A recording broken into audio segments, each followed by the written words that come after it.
Hello. So the today's topic is what is remote sensing? Remote sensing is the science of acquiring information about the Earth's surface without actually being in contact with it.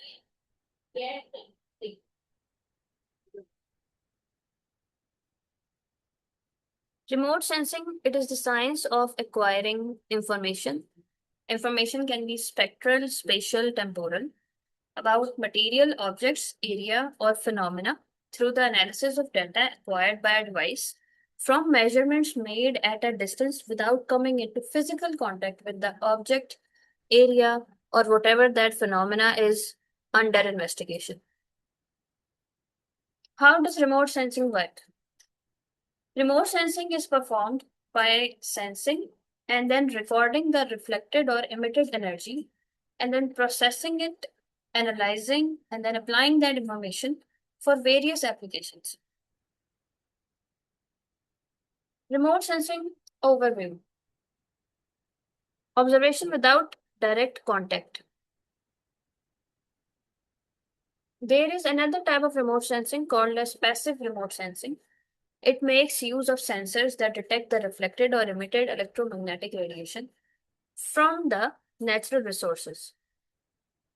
Now, active remote sensing is different in the sense that it makes use of sensors that detect reflected responses from objects that are irradiated from artificially generated energy sources such as a radar. Now, another concept of remote sensing is EMR, which is called as electromagnetic radiation, which is a form of energy with the properties of a wave. What is EMR? The waves propagate through time and space in a manner rather like water waves, but oscillate in all directions perpendicular to their direction of travel. Now, how can the electromagnetic waves be used in remote sensing? A wave is characterized by two principal measures. One is wavelength, the other is frequency. The wavelength is the distance in meters between successive crests of the waves, whereas the frequency is the number of oscillations completed per second.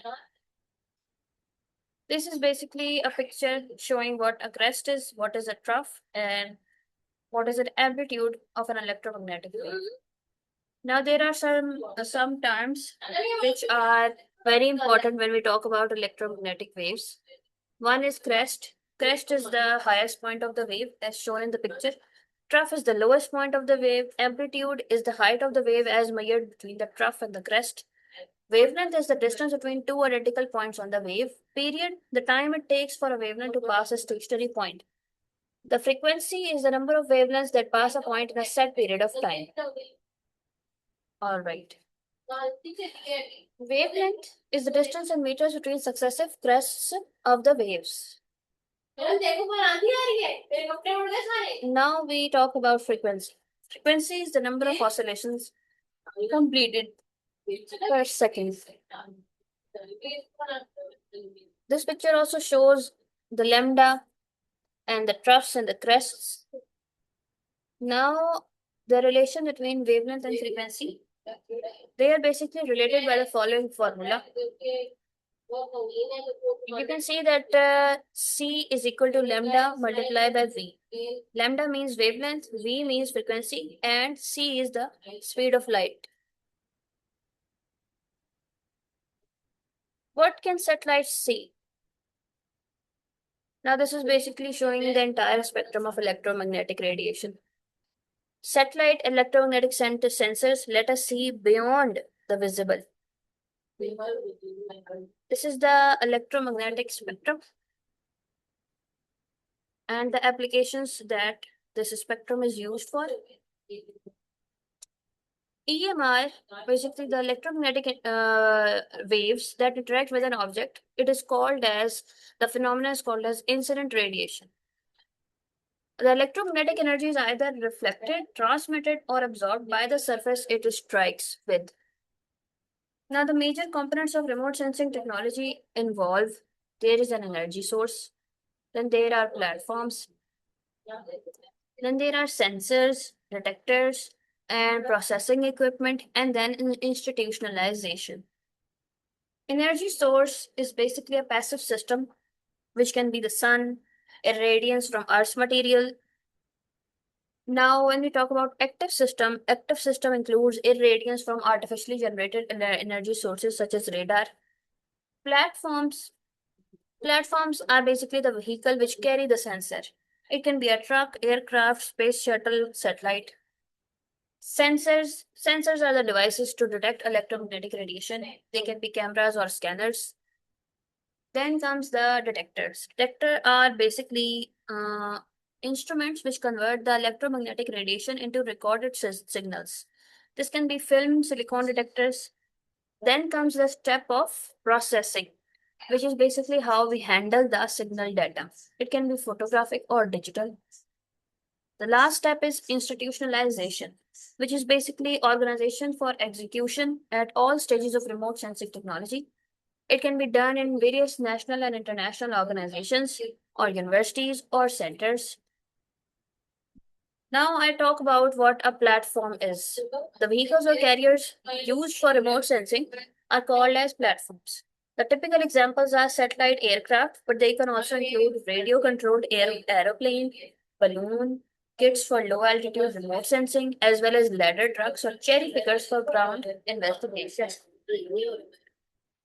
The key factor for the selection of a platform is the altitude that determines the ground resolution and which is also dependent on the instantaneous field of view of the sensor on board of the platform.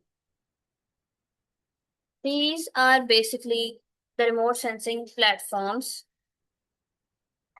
The platforms are these different satellites: GMS, Landsat, Space Shuttle, jet plane, aeroplane, and the left side shows the orbit elevation.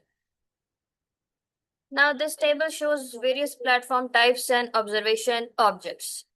What the platforms are, what is their altitude, and what can be observed through them. Now comes the sensors. As sensor or remote sensor, it is a device to detect the electromagnetic radiation reflected or emitted from an object. Cameras and scanners are examples of remote sensing sensors. Now, this is a classification of sensors. Sensors can be passive or active. In the category of passive, we have non-scanning sensors, which include non-imaging sensors, imaging sensors, and scanning sensors. The non-imaging include microwave radiometer, magnetic sensor, gravimeter, Fourier spectrometer. The imaging ones include camera, monochrome, natural color, infrared. The scanning ones include image plane scanning, TV camera, solid scanner, optical mechanical scanner, and microwave radiometer. Then comes the active sensors. Active sensors are non-scanning or scanning. The non-scanning are also called as non-imaging. It includes microwave radiometer, laser water depth meter, laser distance meter. The scanning ones are also called as imaging. They include object plane scanning, real aperture radar, synthetic aperture radar, image plane scanning, passive phased array radar. This is a table showing the wavelength band of principal sensor. Now this picture shows the reflection of colors. How do imaging satellites work? This picture shows how the satellites work through their sensors and how the source is utilized in this process. Satellite electromagnetic sensors see the reflected and emitted radiation. This image shows the acquisition and reproduction of remotely sensed image. Now I'm going to show you some pictures of remote sensing images. This is a remote sensing image. This is a color composite image. And this is a multispectral remote sensing image. You can see the bands, the rows, and the columns. Now, what applications we can take the benefit from if we use remote sensing. We can use it in archaeology, agriculture, cartography, civil engineering, climatology, coastal studies, emergency response, forestry, geology, hazards, land use, meteorology, natural disasters, oceanography, and water resources. Agricultural applications. It can be used widely in agriculture to increase our total output. It can be used for crop type classification, assessment of crop condition, estimation of crop yield, mapping the soil characteristics, mapping of soil management practice, compliance monitoring, farming practices, and precision farming. Now I'm going to show you some pictures of the agricultural applications. This is one picture. Now this picture shows the damage done by a tornado. This is basically the crops monitoring application. This is precision agriculture. The applications in forestry include forest cover type discrimination, clear cut mapping, regeneration assessment, burn delineation, infrastructure mapping, forest inventory, estimation of biomass, inventory of species, estimating the forest health and vigor. This image shows the wildfires that occurred in a forest. Now, it also has geological applications. We can find out the superficial deposits, bedrock mapping. We can do mapping of lithology, structural mapping, sand and gravel exploration, mineral exploration, hydrocarbon exploration. We can also find out minerals, coal, oil, and natural gas through this technology. It is also used in environmental geology, sedimentation mapping, and geohazard mapping. Now, it is also used for structural mapping, geological unit mapping. This is a remote sensing image of Dana Hilltop. Now, this remote sensing is also widely used in hydrological applications, which includes wetlands mapping, soil moisture estimation, monitoring of snowpacks, measuring the snow thickness, river and lake ice monitoring, flood mapping and monitoring, glacier dynamics, mapping the drainage basin, and irrigation mapping. This is another picture taken by remote sensing technology. Now, this picture shows the response to floods and disaster in this area.